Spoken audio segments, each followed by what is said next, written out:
Y la serie que hemos estado aquí hablando se titula, o la hemos titulado V en el sentido de el verbo. ¿Y por qué comenzamos con el verbo? Porque en enero todo el mundo comienza con una nueva resolución, con algo nuevo. Y para mí, yo creo que es importante, mientras continuamos fundando y fomentando esta congregación, entendamos de qué se trata nuestra iglesia. ¿Cuáles son las cosas y las características que deben definir a cada uno de nosotros? No inmediatamente, pero mientras continuamos siendo parte de esta casa, vamos a ir llegando y adquiriendo estas cosas. ¿Okay? Y hablamos en una serie anterior, que le titulamos Raíces, sobre las bases que debe tener una persona cristiana. Y las bases eran: tiene que tener crecimiento. Si no hay crecimiento individual o personal, pues estamos de camino a morir, ¿ok? O tú creces o mueres, es una u otra. Entonces tiene que haber crecimiento dentro de nosotros. La segunda era honra, y la honra tiene que ver con esto que dijo Jesucristo: ama a tu prójimo como a ti mismo.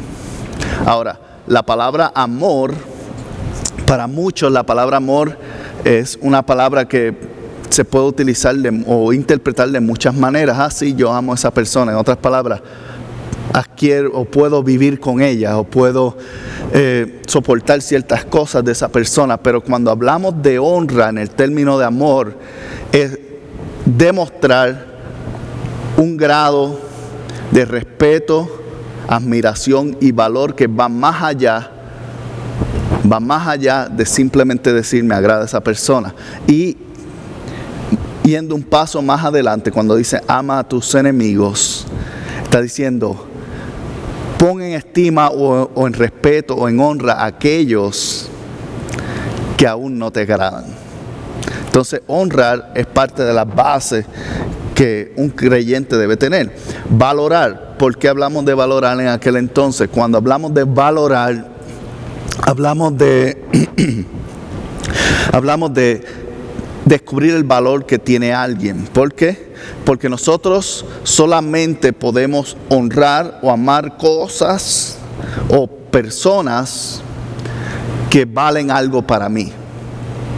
Cuando alguien no vale, yo lo percibo sin valor, que no tiene nada que darme o que yo pueda obtener, le torno la mirada, no le presto atención. Pero cuando yo aprendo a observar que hay un valor, que hay algo aún en esas personas que a veces uno piensa o juzga de primera instancia y dice, no sé si esa persona tiene algo que dar. Todo el mundo tiene algo que dar, todo el mundo tiene un valor, principalmente porque si estamos siendo seguidores de Jesús, Jesús ve el valor en todos. Entonces tenemos que aprender a mirar valor en las personas. Y la cuarta es la renovación. Y hablamos de la renovación, que comparado con el retoño de un árbol, que a veces es cortado pero crece nuevamente. Y hablamos que dentro de nuestras vidas hay cosas que tienen que ser cortadas para que nazcan nuevamente. Hay cosas que tienen que ser renovadas. Y el proceso de la renovación a través de la sangre de Jesucristo, a través de congregarnos y el Espíritu Santo obrando en cada uno de nosotros, ese proceso de renovación va haciendo que adquiramos lo que Pablo llamó en aquel entonces, que fue lo que hablamos en aquel mensaje, la imagen de Jesucristo. Pero hasta que no seamos renovados, no podemos adquirir eso. Hay cosas que tienen que ser cortadas para que nazcan nuevamente. Y el proceso de cada creyente es la renovación. Algo es cortado de ti. El pecado va siendo cortado, los malos hábitos van siendo cortados y va regenerando nuevas cosas dentro de cada uno. Entonces, dentro de esas cuatro bases: crecer, honrar, valorar y renovar. Comenzamos a hablar este mes sobre las V's. Y las V's que hemos cubierto son palabras que representan lo que es las características, los niveles que quisiéramos ver en un creyente, en una persona que es parte de iglesia, el verbo. Y la primera que hablamos fue sobre la voluntad. Y hablamos sobre la voluntad. Y esto es un repaso rápido para refrescar nuestras mentes, pero si quieres ver todos los mensajes están en iglesialverbo.com, ahí están todos grabados. Voluntad. Y cuando hablamos de voluntad, hablamos de esta característica que cada ser humano tiene para tomar decisiones propias. Y aun cuando aparece que estamos siendo forzados en algo, últimamente tú decides hacerlo o no, aun siendo forzado. Se convierte en tu voluntad al final de todo. Entonces, cuando hablamos de voluntad, hablamos de disposición de hacer algo. Y cuando hablamos de las características de la voluntad en el pueblo de Dios, es esta actitud de decir, estoy presente. ¿Qué quieres hacer, Señor? ¿Cómo puedo actuar contigo? ¿Qué necesito ser de ti? Y la voluntad es la potestad de tomar decisiones propias que afectan mi camino. ¿Okay? Entonces, cuando adquirimos o desarrollamos la voluntad para tener buenas verdades o una buena dirección, tomamos la decisión de caminar en la dirección que se nos ha marcado. ¿Okay? Entonces, por eso, como creyente es importante entender que nuestra voluntad tiene que estar alineada con la voluntad de Dios. La segunda V que hablamos fue la validez. Y hablamos sobre la validez, que era ¿qué? Algo que está vigente, algo que es válido, algo que ha sido reconocido. Y cuando hablamos de reconocimiento, es algo que usualmente es atractivo. Tú no entiendes algo como válido si no está siendo atractivo a ti. Y hablamos del ejemplo de muchos de nosotros utilizamos cupones para hacer compras o volantes que dice tienes 50 centavos de descuento en una lata de frijoles. Y tú utilizas eso ¿para qué? Para ahorrar dinero, pero nos ha pasado en ocasiones que cuando tú vas a redimirlo, te dice, ya no es válido. Entonces, cuando algo pierde su validez, pierde lo bueno que era y crea desilusión. Entonces, cuando Jesucristo murió por ti y por mí, nos hizo válidos ante Dios. Recuperamos ese atractivo que había perdido la diferencia entre el pecado. Y cuando hablamos por validez, tenemos que entender en lo que pertenece o percata esta iglesia, es que cuando alguien entra por estas puertas, sin importar cómo se vea, cómo ande, cómo camine, su pasado, ante Dios tiene la capacidad de ser validado por su sangre. Y tenemos que observar a las personas con esa validez de que aun cuando ante nuestros ojos no sean válidos o no sean agradables, tenemos que entender que Dios los ve agradables y tenemos que transformar nuestra perspectiva para observarlos agradables a nuestros ojos también. Hablamos de la tercera V, que es vendar. Y cuando hablamos de vendas, hablamos de, para tener una venda primero tiene que haber una herida. Y todo el mundo en la vida ha atravesado circunstancias que le han dejado heridas, sea físicas, emocionales o mentales.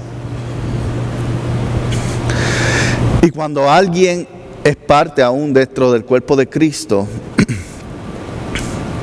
las vendas tienen el propósito de ¿qué? De proteger o cubrir. De proteger o cubrir. ¿Por qué hay que proteger o cubrir una herida? Porque tiene la posibilidad de infectarse. Y no solamente eso, cuando se infecta tiene la capacidad de infectar a otros.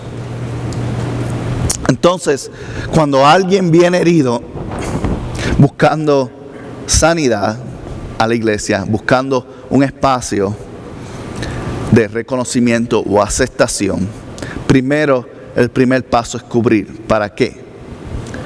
Para que deje de sangrar, para que esa herida pueda comenzar a sanar. Pero una vez sanada, hay veces que las personas se acostumbran a la tensión, se acostumbran a ese tipo de cuidado. Y tenemos que aprender que cuando es sanado es importante quitarnos esas vendas también. Porque cuando nos quitamos las vendas, pasan dos cosas. Uno, la higiene aumenta. ¿Por qué? Porque las vendas están cargadas, están absorbiendo todo eso que estaba dañando tu cuerpo. Lo segundo que sucede es que queda la cicatriz. Y la cicatriz se convierte en tu testimonio y tu historia. Entonces, cuando alguien está listo para decir su testimonio, cuando alguien está listo para hablar sobre su propia vida, es que ha sanado esa herida.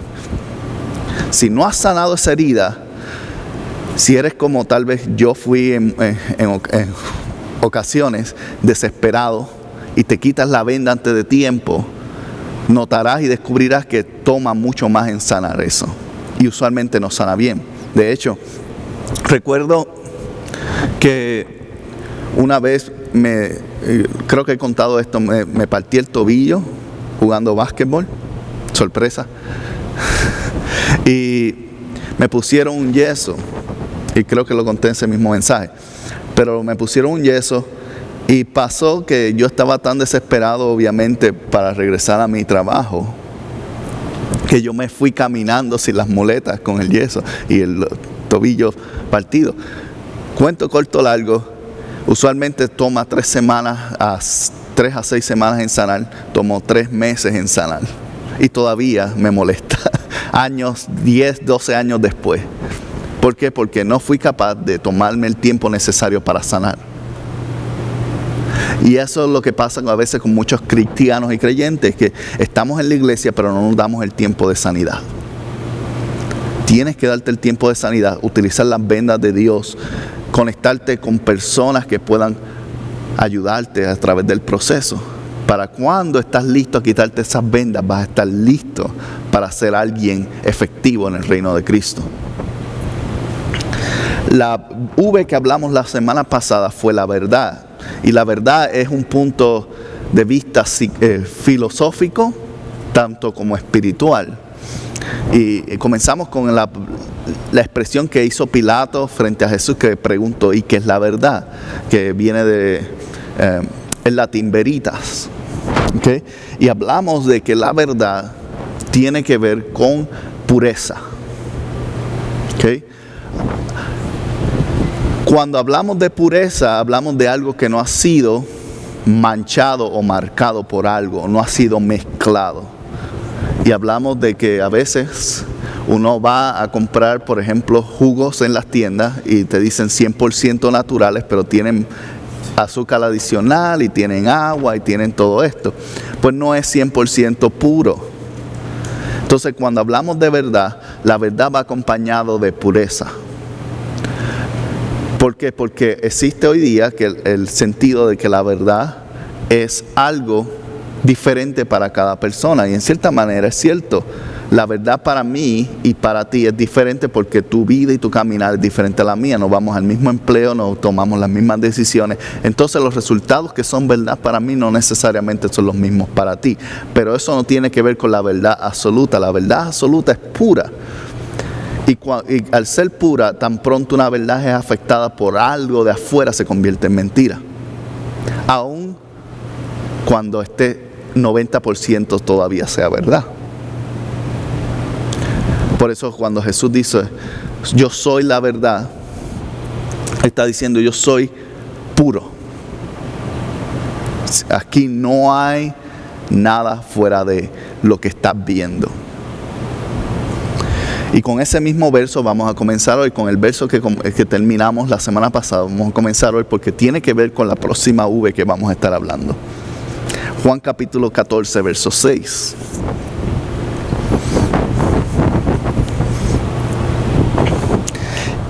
Y él estaba hablando, en esta historia, le está hablando a un grupo de personas, incluyendo fariseos, personas que lo seguían y sus discípulos. Y él le dijo, yo soy el camino, la verdad y la vida. Nadie llega al Padre si no es por mí. Y esto es un verso conocido por muchos creyentes, pero tiene tanto dentro de ellos. Pues él dice, el camino, cuando comienza a hablar por el camino, habla de la dirección. Yo soy tu compás, yo soy lo que te va a permitir llegar al punto donde estás, a donde quieres llegar. Luego de eso, dice la verdad, en otras palabras. No solamente soy el punto A punto B, no soy el puente, soy el camino, soy la dirección o tu compás. También soy lo más puro que puedes conseguir. Lo más real que puedes conseguir. Lo más cierto o certero. Porque andamos en la vida buscando por algo que sea real, porque hemos sido engañados tanto. Y andamos buscando la realidad en alguien, en algo. Y Jesús le dice, ¿sabes qué? Si estás cansado de que otros te engañen, yo soy real. Puedes confiar en mí. Te voy a llevar de punto A a punto B, pero no solamente eso. En el camino te voy a permitir que confíes en mí y aprendas a dejar de desconfiar. Porque todos desconfiamos, si somos honestos. Todos lo hacemos. Evaluamos. Comenzamos con desconfianza, evaluamos o juzgamos según lo que estamos viendo de frente y luego damos confianza al respecto. ¿Cuándo debería ser lo opuesto? Deberíamos comenzar con confianza y luego ver los resultados. Pero así es como funciona. Y luego Jesús le añade y le dice, no solamente soy la persona en la cual tú puedes confiar nuevamente en tu vida, yo soy la vida, y esa es la V que vamos a hablar hoy. La vida. Y la vida tiene una connotación que tiene muchos significados para cada uno de nosotros. Para unos, la vida es algo que viene a través del organismo. Por ejemplo, dice, estamos buscando vida en Marte. ¿Usted sabe lo que está refiriéndose con eso? Están buscando organismos vivos. Pero cuando alguien utiliza una frase, tienes que vivir la vida, usted sabe que no está hablándose de un organismo. ¿De qué estamos hablando? De un estilo de actuar o vivir, de acciones. Entonces la palabra vida tiene muchas connotaciones. Y el libro de Juan se expresa principalmente sobre la vida también, que viene de la palabra veritas, de la palabra vitos, y en latín, pero cuando fue escrito viene de la palabra bio. Y bio, de ahí sale la palabra biología. Bio significa vida en el griego. Entonces, cuando hablamos de vida, estamos hablando, en el griego se expresa como aquello que tiene movimiento o acción en el universo. Eso tiene vida.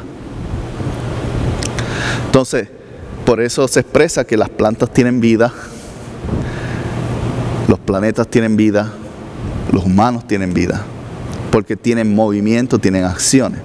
Pero en ese mismo concepto, personas como Aristóteles, uno de los famosos filósofos griegos, habló sobre la diferencia de lo que es la acción de algo, un elemento vivo y un elemento que razona. Y para él, las cosas que tienen razonamiento son las cosas que pueden vivir. Ahora, ambos tienen buenos puntos. La ciencia, la biología tienen buenos puntos. Los filósofos tienen buenos puntos. Pero yo quiero hablarte sobre lo que dice el diccionario, porque hemos estado viendo las definiciones naturales a través de esta serie, para entender el punto de vista de la sociedad y utilizarlo o compararlo con el punto de vista de la palabra o de la Biblia. Entonces, te quiero leer la definición de vida. Vida es la capacidad de nacer, crecer, reproducirse y morir. Otra forma de interpretar la vida está vinculada a la capacidad de un ser físico que administra sus recursos internos para adaptarse a los cambios que se producen en su medio. También puede ser entendida como el tiempo en que duran las cosas o bien la fase evolutiva. Filosóficamente, la vida es un conjunto de experiencias. ¿Cuántos están de acuerdo con esa definición? Suena razonable. Lo primero es que dice que es la capacidad de nacer, crecer y morir. Y reproducirse también. 4 facetas que todos conocemos. La del nacimiento. ¿Qué faceta tiene el nacimiento? Es un momento para muchos alegre, porque viene una nueva vida. Es un momento en que la población aumenta. Entonces afecta nuestros recursos y tenemos que aprender a ajustar nuestro modo de vivir. Principalmente porque ahora tienes una boca más que alimentar, que no estabas contando con eso. Viene con connotaciones positivas y connotaciones negativas también. Pero el nacimiento es un punto importante de la vida, de lo que se conoce como vida. Es el punto donde algo se origina. Escúchalo bien porque esto es importante. El punto donde algo se origina. Cuando hablamos de vida, hablamos de origen, hablamos de comienzo, hablamos de algo nuevo que está comenzando. La vida de un ser humano comienza y es un momento emotivo, un momento de alegría, de gozo, un momento en el cual todo el mundo se acerca. Es el único momento en la vida en que todo el mundo te va a decir que eres lindo. Después, cuando vamos creciendo, van cambiando las frases. Pero en ese momento es el único momento en la vida en que todo el mundo te va a encontrar lindo. Porque es algo nuevo, es atractivo. Y todo el mundo, especialmente, quiere a los niños, excepto en el momento que tiene que levantarse a las 3 de la mañana a alimentarlo y cambiarle el pañal. Pero mientras eso, todo el mundo le agrada agarrar los bebés y todo eso. ¿Por qué? Porque es algo emocionante. Lo segundo habla de crecer. Y el crecimiento es un proceso de ¿qué? De cambio. ¿Ok? Uno es un punto de origen, el segundo es el proceso de cambio. Tú vas cambiando. Primero, cambias la actitud emocional. Eres una persona bien alegre, después uno se convierte más emocional, después convierte más racional y después empieza a mezclar todas, hasta que uno pierde la cordura. El proceso de un ser humano naturalmente. Pero en el proceso de crecimiento, que pasan muchas cosas, una de las cosas que es más importante es el aprendizaje, es el método que permite el crecimiento, es los motores que tenemos, los doctores le llaman motores, dentro de nosotros, en el cual en unos años, o dentro del primer año, tú aprendes muchas cosas. Tú aprendes a masticar, aprendes a gatear, caminar, levantarte. Aprendes a hacer muchas otras cosas más. Luego de eso aprendes asuntos sociales como decir hola, gracias, cepillarte los dientes, prepararte comida o pedirle a alguien que la haga, a tu mamá, a tu papá. Y luego el proceso de desarrollo, ¿qué hace? Va guardando cosas que se convierten en algo natural para ti, en hábitos. Llega un punto en el cual hoy, ¿cuántos de ustedes pensaron, tengo que poner mis pies en el suelo? Nadie, porque es algo natural, es un hábito que ya has creado. Pero tu cuerpo recuerda que si no lo haces te vas a caer.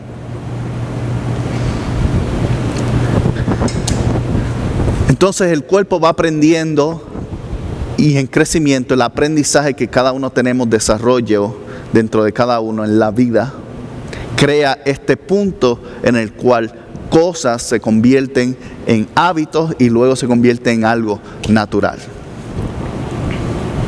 Luego de eso pasamos al punto de la reproducción. ¿Y qué es la reproducción?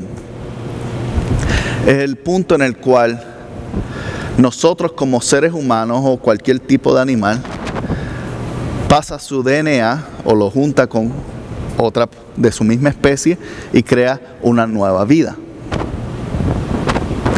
De la misma manera, hay otras maneras de reproducirse. Tú te reproduces, por ejemplo, cuando pasas conocimiento hacia alguien. Porque alguien aprende a hacer las cosas de la misma manera que tú lo haces. Por eso tus niños imitan lo que tú haces o la forma en la cual tú hablas. Porque tú te estás reproduciendo en ellos, estás creando una copia de ti. Igualmente en el trabajo, si tú eres un buen supervisor o tienes un buen supervisor, generalmente los empleados que vienen detrás tienden a ser buenos supervisores luego. Igualmente, si la experiencia es horrible y eres un mal supervisor, un mal líder, las personas que vienen creciendo de ti, por lo general van a tener las mismas características. ¿Por qué? Porque se reproduce. Todos tenemos la capacidad de reproducirnos en muchas maneras. Reproducir es el proceso de transmitir e imprimir o imprendar en alguien tu imagen. Por eso es que dicen que una organización refleja a su líder. ¿Has escuchado esa expresión alguna vez? Si su líder tiene mal carácter, es muy posible que su organización ande en mal carácter. Si un líder tiene un buen estado de generosidad, su organización va a ser una organización generosa. Si es que funciona, nos reproducimos. Y el último es la muerte. El último punto de la vista, la muerte. Y la muerte es algo que no nos gusta pensar en ellos, porque nos confronta o nos enfrenta a aceptar la realidad de que en cualquier momento las cosas son frágiles y pueden desaparecer. Es un momento de pérdida. Y experimentamos pérdida.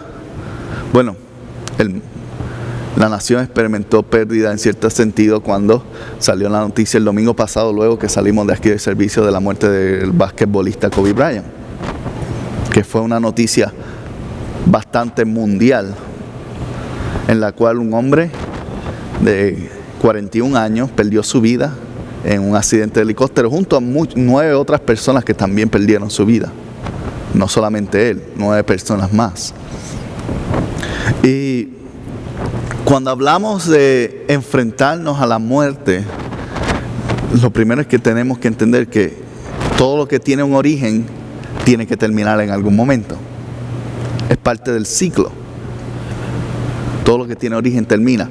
La única diferencia es que no todos sabemos cuándo va a llegar. Y en ese momento, él tenía 41 años, pero hubieron 3 niñas de 13 años que perdieron su vida en ese accidente. 3 niñas. Futuro muy delante. 2 de ellas se proyectaban ya para ser seleccionadas a la WNBA, eran jugadores de básquetbol. A los 13 años ya estaban proyectadas para ser seleccionadas. Entonces tenían un futuro brillante adelante. Y yo no soy fanático de los Lakers, es fácil, lo puedo decir claramente. Nunca fui fanático de Kobe Bryant, pero desde el punto de vista en el cual a mí me tocó la noticia, y yo cuando la vi dije, no puede ser,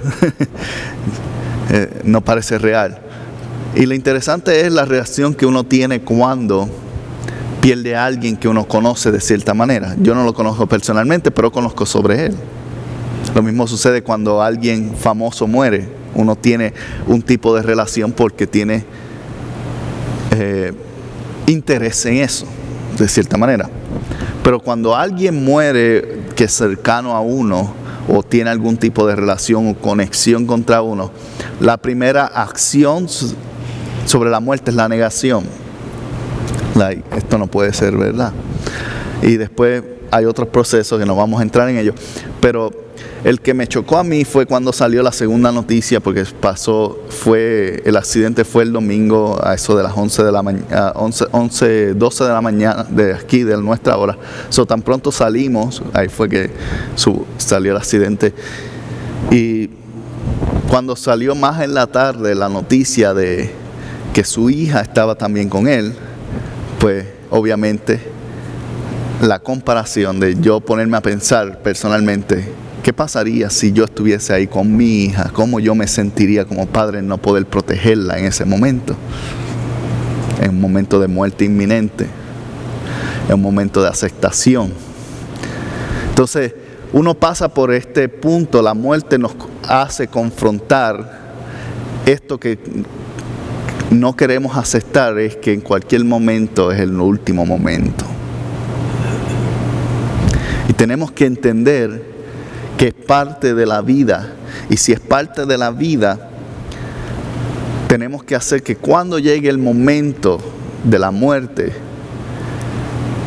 el proceso de reproducción y el proceso de crecimiento haya sido lo suficientemente válido para que luego no tengamos remordimientos al respecto. Para que luego no miremos atrás y por qué hice esto y por qué estuve molesto por aquello. Porque realmente cuando comparamos, tenemos que darnos cuenta que al final de todo hay cosas que son importantes y otras que no lo son. Y de esto se trata lo que vamos a hablar hoy. De cómo tomar en vida las cosas que son importantes y aprender a dejar las cosas insignificantes un poco al lado, porque uno nunca sabe cuándo me toque a mí completar el ciclo. Uno no sabe cuándo es ese punto. Y mientras tanto, yo comencé algo. Usted comenzó algo. Tal vez ha tenido algo que ha querido comenzar. O tal vez ha sido algo que en su proceso de crecimiento y reproducción ha transmitido incorrectamente. Todo tiene un proceso de vida dentro de uno. Y si hay algo, un hábito o algo que tú has querido cambiar, es momento de darle nacimiento a eso. Porque una vez que le damos nacimiento y podemos empezar a enmendar cosas y a cambiar cosas, el proceso lo que va a causar es que cuando llegue el momento de pérdida en tu vida, puedas estar tranquilo de que hiciste lo que te correspondía.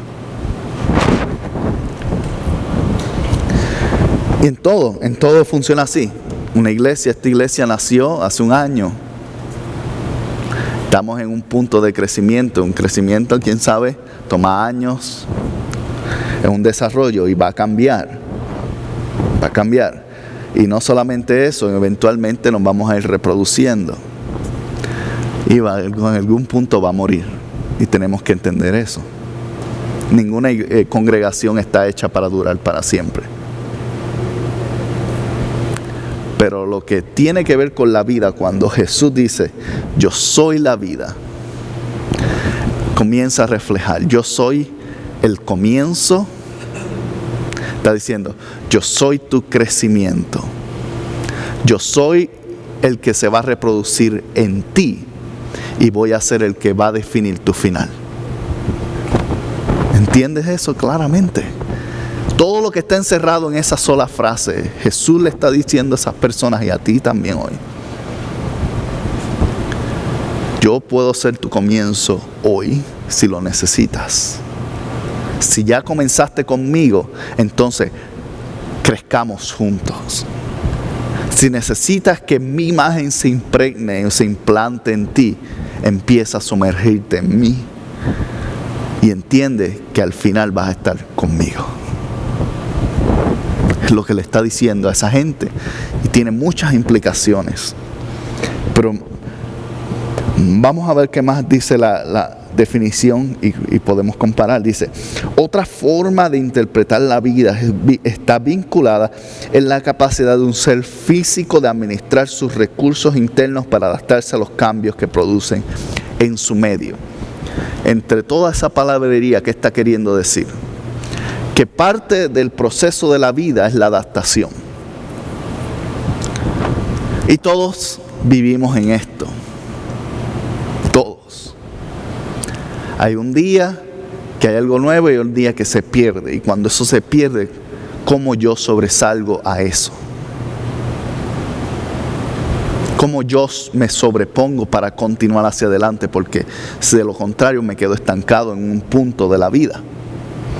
Y la vida tiene que ver con ese proceso de tú aprender a, como dice ahí, manejar tus recursos. En otras palabras, lo que tú tienes mental, emocional, físicamente, cómo puedes tomarlo y adaptarlo para que puedas continuar hacia adelante sin importar las circunstancias que te hayan pasado.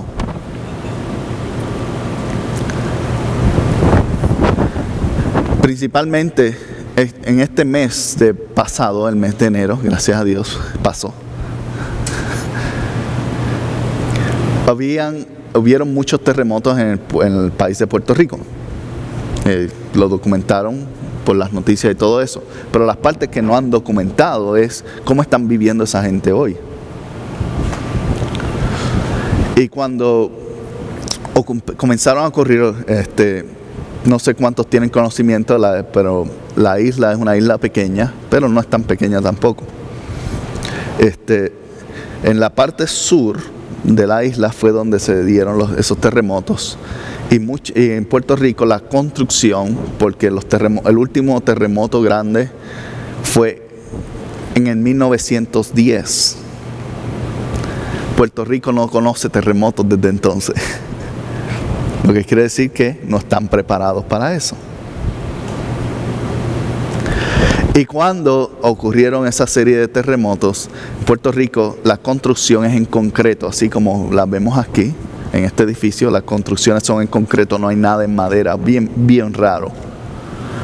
Por la razón de los huracanes, porque los huracanes vienen cada año y el concreto no se lo puede llevar una tormenta, la madera sí. Entonces las construcciones son todas en concreto, pero muchos de esos lugares han sido construidos 50, 60 años atrás. En otras palabras, por falta de mantenimiento han perdido su fuerza. Y casas de personas se derrumbaron. Ahora, las personas, hasta el momento no fallecieron como 2 personas nada más. No hubieron grande pérdida de personas. Pero tan pronto sintieron los terremotos, la gente salió de las casas. ¿Por qué? Porque saben que el concreto es pesado y si te cae encima no tienes oportunidad. Entonces la gente salió. Y Puerto Rico... Por la situación de la criminalidad, hay muchas que son bien cerrados. En otras palabras, no hay mucha relación entre vecinos y todo eso. Entonces, eso ha creado que muchas personas que son vecinos se empezaron a conocer. Y compartieron lo que pudieron sacar de sus casas. Y ellos hicieron sus propios refugios con sus propios toldos o carpas y todos estaban durmiendo juntos, los vecindarios estaban durmiendo todos juntos en el mismo lugar, porque si se cae o algo, pues por lo menos la carpa no te mata. Y sucede que un acto pues de la naturaleza, un acto natural causa un acto de adaptación. Lo que era normal para ti, dormir en tu propia cama, estar con tu familia solamente, no conocer a nadie, se convirtió en relacionarte con una comunidad, dormir al aire libre y compartir los alimentos porque no todo el mundo tiene. Ahora, ¿es una situación negativa? Absolutamente.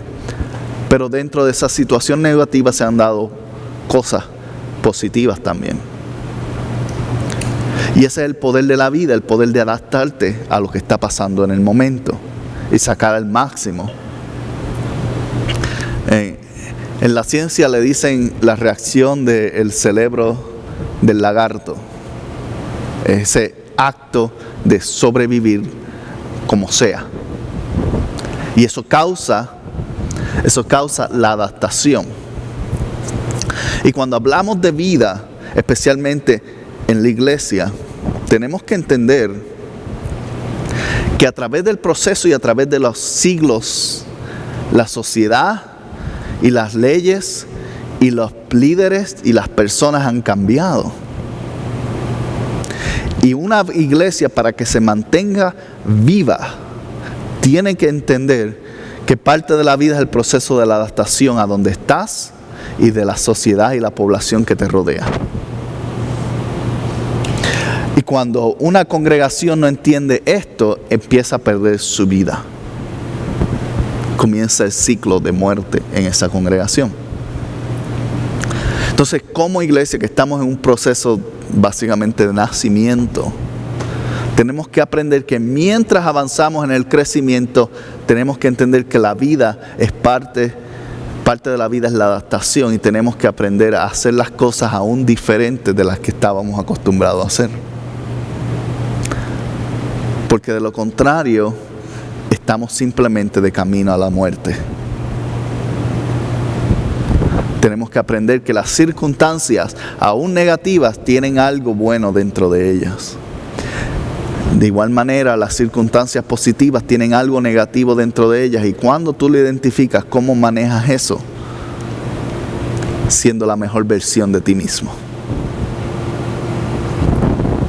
Pero continúa aquí. Y mientras leo esta definición, quiero que busques Juan capítulo 6, versos 34 y 35. Y dice: también puede ser entendida la vida como el tiempo en que duran las cosas, o bien en su fase evolutiva.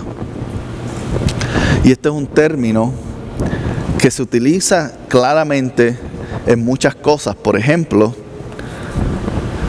cuando una compañía te da una garantía sobre algo, te dice, este vehículo viene con 5 años de garantía y 100,000 millas. Todos entendemos qué significa eso.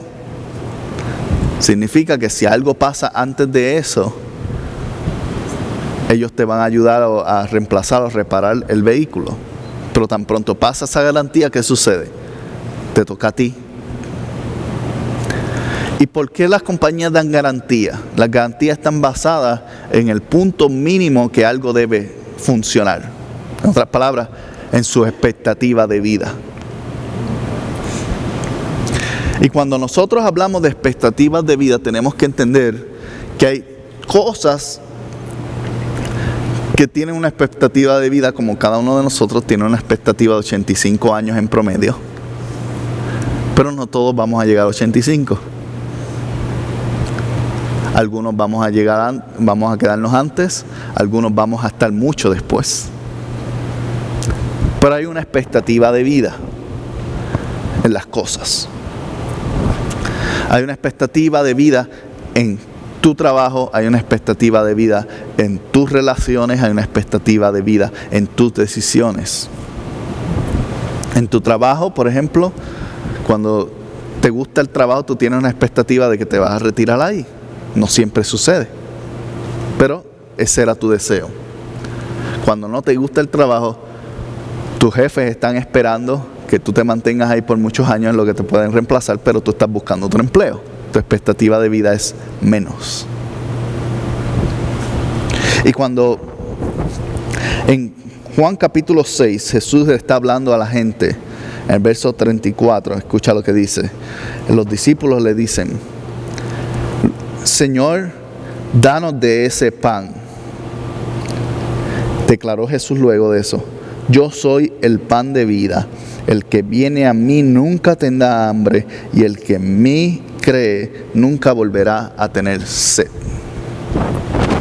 Mira qué interesante, porque esto viene de una conversación que tienen antes, que le está hablando sobre el pan y sobre la vida. Y cuando él declara y él le dice: el Señor, dame de ese pan que nunca me va a dar hambre, él lo compara con vida. ¿Por qué? Porque la comida equivale a vida. Si tú no comes, ¿qué pasa? Te mueres. Es parte del ciclo de la evolución, del ciclo de la vida. Tenemos que comer algo para que luego nos dé vida. Luego nosotros morimos y le damos vida a la tierra para que la tierra produzca más. Estaba viendo la película del Rey León estos dos días. La nueva esa que salió, la tienen por el Disney Plus. Y no estoy promocionándolos por si acaso. Y yo digo que la parte que más me agradó de la película es la parte que el león papá está con el león bebé. Y él le está explicando por qué ellos no se comen todas las cebras. Y él le dice, la vida tiene un balance, le dice el papá. La vida tiene un balance. Nosotros nos comemos a una cebra, pero la cebra dentro de nosotros luego nos convertimos en grama, le dice, o en hierba. Y la hierba se la come la cebra para que pueda alimentarnos nuevamente. Y lo mismo sucede en nuestras vidas. La vida es un proceso de que tomamos para dar. Tomamos para dar. Y en el momento que dejamos de dar, dejamos de tener vida.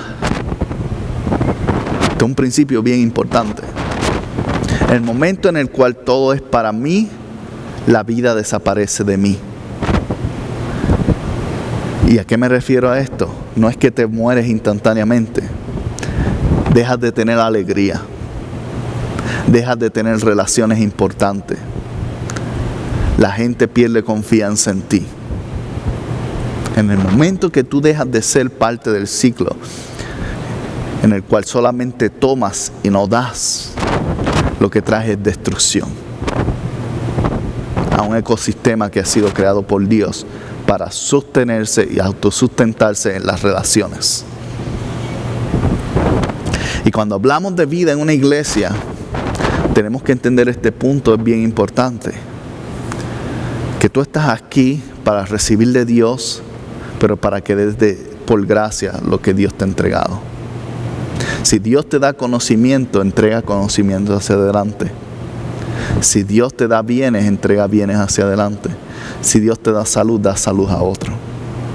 Si Dios te da fortaleza o ánimo, dale ánimo a alguien más. Entrega lo que te es entregado, porque es la manera en la que el ciclo se completa. Y cuando hablamos de vida, una iglesia que está viva es una iglesia que aprende este principio. Una iglesia que, si has sido tratado bien, aprendes a tratar bien a otros. Porque por coincidente, ¿qué va a pasar? Se va a reproducir y esa persona va a tratar bien a alguien más. Si eres una persona, si recibes respeto y honra de parte de Dios, ¿por qué no vamos a honrar y respetar a otros? Si recibimos salud y libertad de parte de Dios, entonces vamos a ofrecer salud y libertad a los demás. Así es como funciona la vida. Este es lo importante de este ciclo, lo importante de este asunto. Y cuando Jesús le está diciendo, yo soy el pan de vida, le está diciendo, ¿sabes qué? Si comes de mí, si tú aprendes de lo que yo soy, de lo que te estoy dando, y lo das hacia adelante, nunca vas a tener hambre. ¿Por qué? Porque el ciclo se completa. En otras palabras, el pan eventualmente retorna a ti. Eventualmente recibes para atrás lo que has entregado. Porque es como funciona. Ciclo es un círculo, no es lineal, pero sin embargo tratamos la vida como algo lineal. Para mí, hasta que muero. Pero cuando es cíclico, cuando es un ciclo, yo como, doy de comer para comer nuevamente. Y Jesús le dice, yo soy el pan de vida. Si comes de mí, no vas a tener hambre. En otras palabras, yo soy suficiente para ti. Y si tú lo das hacia adelante, vas a continuar siendo saciado, porque la bendición va a fluir para atrás.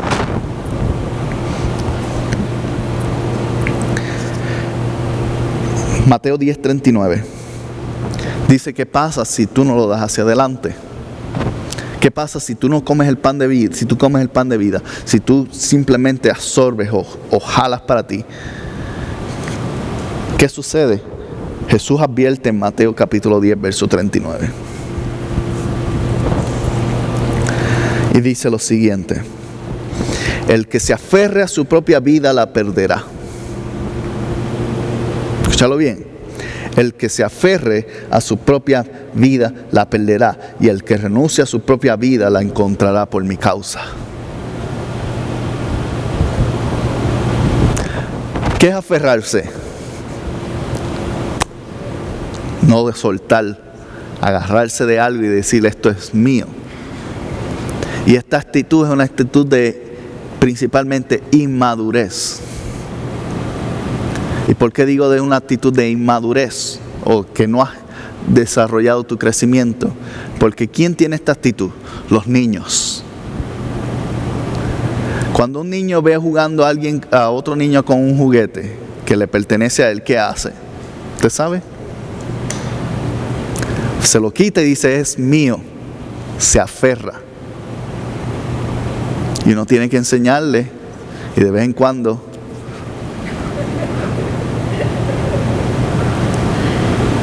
para que aprendan que no es tuyo solamente, hay que darlo hacia adelante. Porque cuando te aferras a algo, terminas perdiéndolo. Dice, el que se aferra a tu vida, la perderá. Cuando tú te aferras a una relación, la relación se pierde. Cuando tú te aferras al dinero, el dinero se va. Cuando tú te aferras a una posición, la pierdes. Cuando tú te aferras a una emoción, la dañas. Cuando te aferras a la vida, la pierdes. Punto. Porque es una actitud de ¿qué? De egoísmo. De es mío y de nadie más. Por eso Jesús advierte y dice, ¿sabes qué? Tú recibes el pan de vida de mí. Yo te he bendecido. Hacia adelante. Piérdela. En otras palabras, la palabra que utiliza ahí es piérdela, pero el significado también se traduce a dala. Otorga. Permite. Da. Entrega. Porque quien entrega su vida, por eso Jesús entregó su vida. Porque quien entrega su vida eventualmente la gana. Tú quieres ganar en tu vida, tienes que entregarla. Simplemente como eso. Ahora, el último punto de la redefinición dice, filosóficamente, hablando del pensamiento, dice, la vida es un conjunto de experiencias. ¿Quién está de acuerdo con esto? Desde el punto físico sabemos que la vida es ¿qué? La biología, el bio, la sangre, el cuerpo. Pero para otros, desde el punto mental o de pensamiento, la vida es un conjunto de experiencias. Por eso uno dice, no he vivido tanto como otros. ¿Qué estás queriendo decir? Que no tienes dinero para irte a París ni a Japón. Es lo que estás diciendo. No estás diciendo que no has tenido la misma oportunidad de horas ni semanas en las cuales has estado respirando. Estás hablando de ¿qué? De experiencias. Que no has tenido la oportunidad de tener tantas vacaciones como otros, o que el dinero no te alcanza para irte a comer todos los fines de semana al restaurante favorito.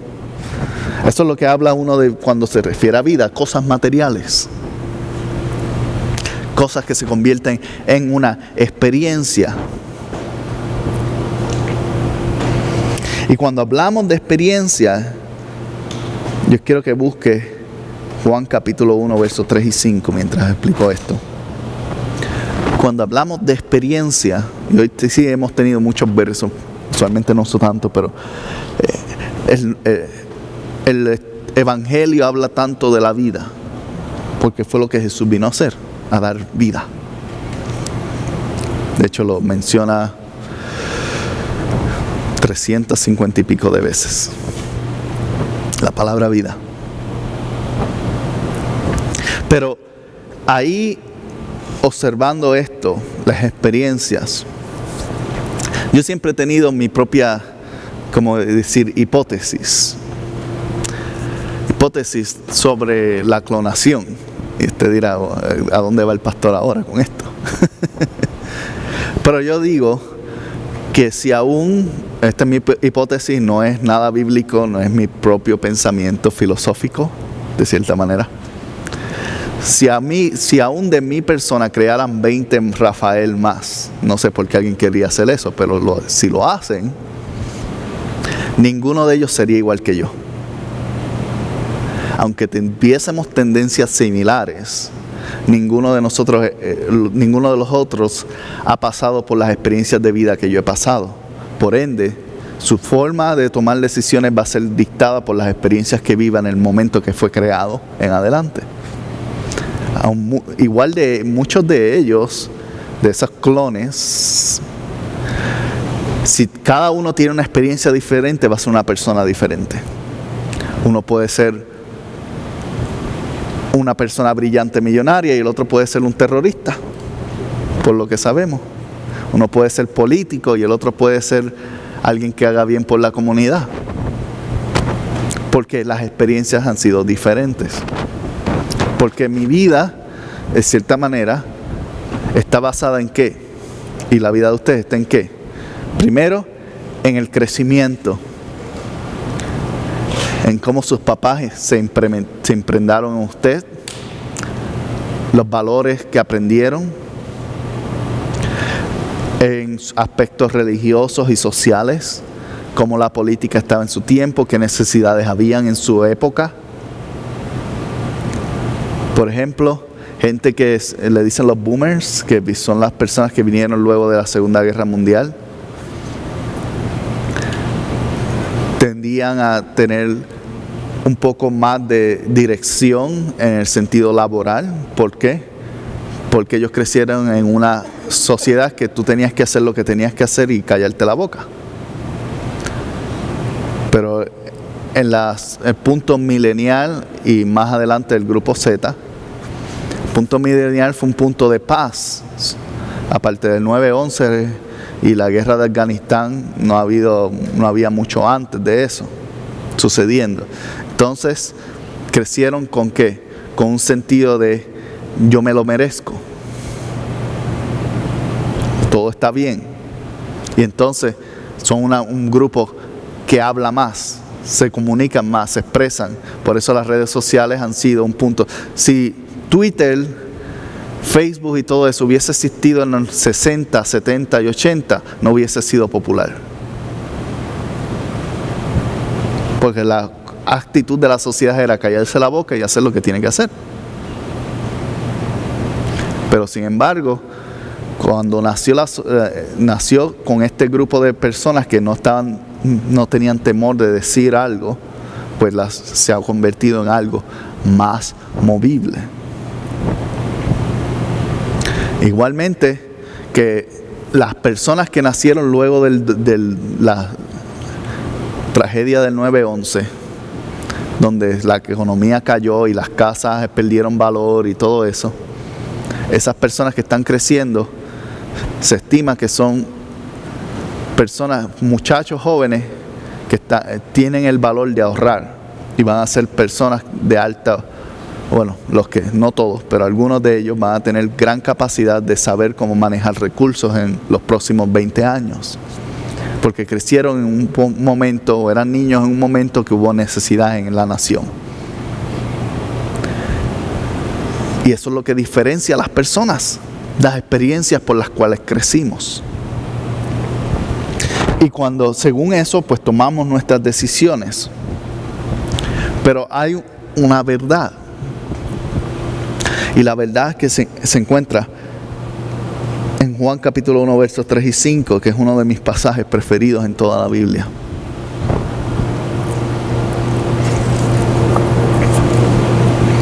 Y dice: por medio de Él todas las cosas fueron creadas. Comienzo. Y dice, sin Él, nada de lo creado llegó a existir. En Él estaba ¿qué? La vida. El comienzo, el inicio. Y dice, y en la vida era la luz de la humanidad. ¿Para qué sirve la luz?